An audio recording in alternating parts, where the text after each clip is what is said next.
I'm gonna make a run to the store real quick. Go to the store. Yeah. Would you guys want anything? Alright, I got my coffee, my cigarettes. Everything that matters. Yeah. I mean, to me, music's always been about seeking this kind of like humanity and truth that's uncompromising, right? And that is so pure in its form that it can't be bent to anything else, right? And when I was younger, what that really was to me was this very distinctly Rust Belt punk rock. You know what I mean? And that was like where real truth and humanity lay for me. I mean, because I think it's very much music of people who have been thrown around and kind of end up in places because of things that they can't control, right? And that are at the mercy of the great powers. You know, the Greeks call them imegatas exousias.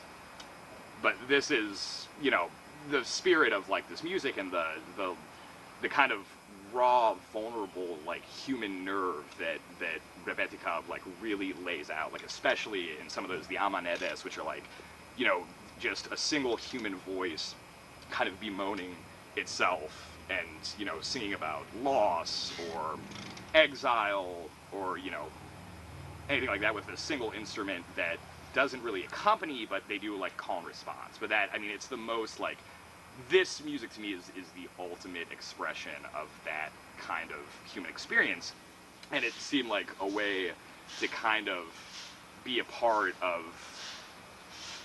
this kind of echoing of humanity that that needed to be done, you know. And there's not, it's odd with this kind of cultural homogenization that happens in the U.S. and everything becoming electrified and becoming 4/4 and becoming rock and roll. It was great. One of the great things about, you know, here in Austin is that there is a whole group of musicians that's playing and very active that's interested in breaking outside of that, or at least participating in folk traditions that aren't exclusively, you know, post-industrial, post-war American. So that's kind of how I ended up playing Rebetika.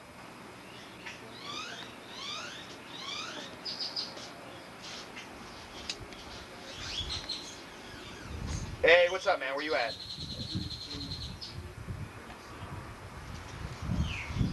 Wait, you're on your way back to the house?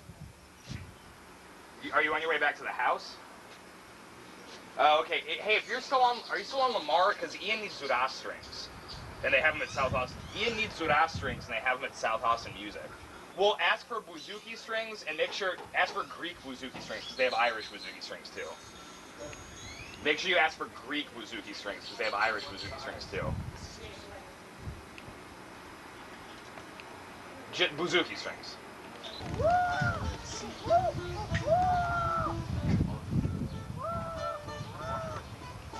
Yeah, just on her overall.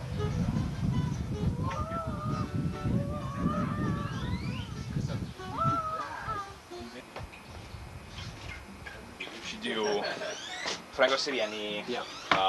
Avocado.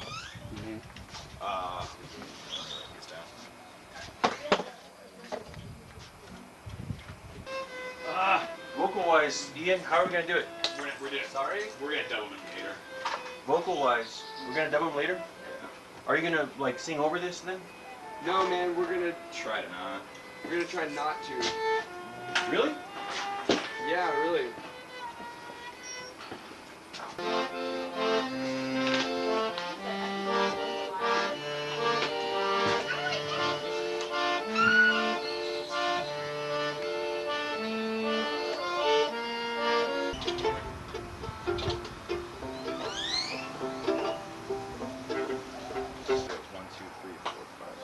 That's 8, so 4 more.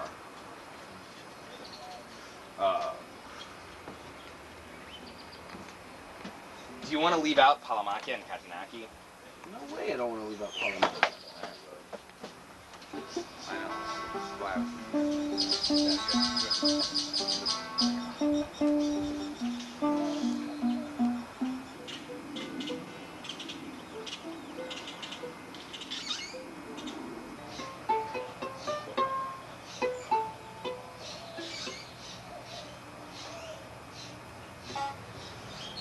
Ready? Okay. 1, 2, 1, 2.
How should I do this?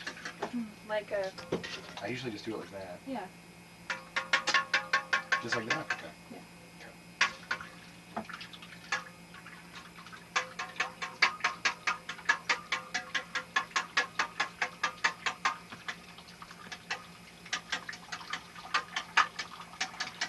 Apple lemon on. It's like a chicken soup with an egg lemon base. He's been talking about teaching me how to make it for a couple months now, actually. And I said it had to happen. I remember the quote. That's gorgeous. Well, like my grandparents moved up. They were living in St. Louis forever, and then they moved up to Ohio. My grandmother moved up first. They like separated, and then like my grandfather had a stroke and moved up a few years later. And fucking, they would like have these insane like fucking screaming matches that would last like 6 hours. Like it was like 8 when like, and I would go over every Friday night before my grandfather moved up. It was like, oh, like eating hot dogs and like watching TGIF. But then like, you know, it came over, but they were having this screaming match once, and my grandfather said to my grandmother, "You're full of shit." And she like walked out on the front porch and like opened her like house dress and was like, "I'm full of shit! Look at me, world! I'm full of shit!" Lovely. Yeah. Do you think we put too much rice? No, I put a lot of rice, but it always has a lot of rice. Okay. You want it to be real thick. Okay. Stampy, you gotta light this every time? Yeah. Look at that giant. I'm gonna take this bone out. Wait, get all the meat off it. Okay. Chicken was $1 a pound. Was it this one? Huh? Yeah, that's that one. There we go. Okay, but real low, because if it boils, it's fucked. It's done. How's it? Good. And then it'll be ready in 15, 20 minutes. Where's the beer at, though? In the fridge in, Next door? yeah, my Okay. place. It's a chicken soup with egg lemon base. You just basically make a chicken soup, and then you have to, it's a real pain in the ass process, beat eggs like until they're really frothy, and then you slowly pour in lemon juice, and then you extract the chicken broth and slowly pour it in. So it's got a real distinct flavor, but I didn't put enough salt or lemon juice in it this time.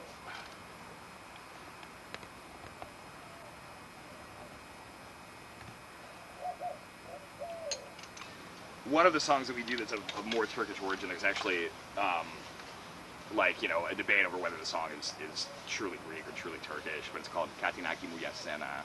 And it's a lot of these, like any folk tradition, a lot of the lyrics are narrative, right? And they're narratives about, you know, often from a first person, but anyway, this song, Katinaki Muyasena, is the narrative written from the perspective of a man who's been murdered, like at the hands of his lover's pimp.